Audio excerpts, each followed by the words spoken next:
Friends, good morning. তোমরা সকলে কেমন আছো? আবার একটা নতুন ভিডিওয়ে তোমাদের সবাইকে ওয়েলকাম।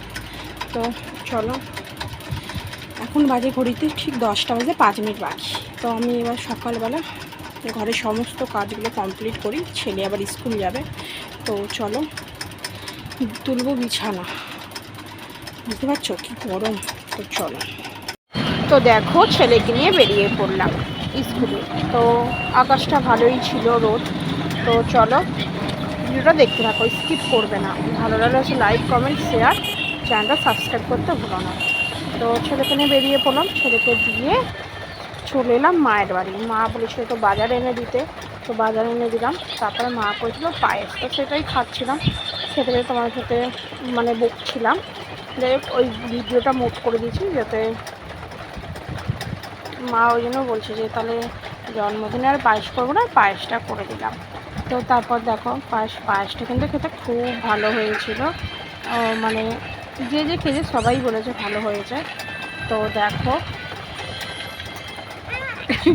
আমার ছেলে দেখছে যেহেতু তোমার পায়েসটা গন্ধ হয়ে গেছে, ফেলে দিয়েছি।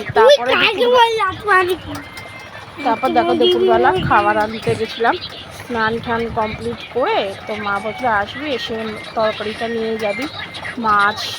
মাছের ঝাল, চিংড়ি মাছের ঝাল, পুঁইশাকের চচ্চড়ি আর পায়েস আমার ছেলে, বরে, দেওরে, সবার জন্য। তো যাচ্ছিলাম, আর যা রোদ্দুর। এদিকে কিন্তু টিপটিপ করে বৃষ্টি হয়েছে, সেটা কথা নয়। দেখো গলিতে বলতে গলিটা এখনও আসতে অনেক দূর। আমি ভাবি বাবা আজকে রাস্তাটা এত পরিষ্কার কেন।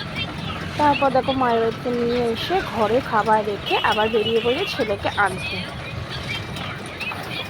তো চলো, ছেলেকে নিয়ে বাড়ি এসে মনে হয় ভিডিওটা না বেশিক্ষণ না করতে পারিনি কালকে, কারণ ছেলেটার একটু শরীরটাও খারাপ ছিল, তাই ভিডিও আমি এডিট করতে পারিনি। তো ছেলেকে আনতে যাচ্ছি। তো সামনেই আমার বাপের বাড়ি। যাই হোক, তারপর ছেলেকে নিয়ে এসে তো দুপুরবেলা খেতে বসেছি। দেখো কী দিয়ে ভাত খাচ্ছি।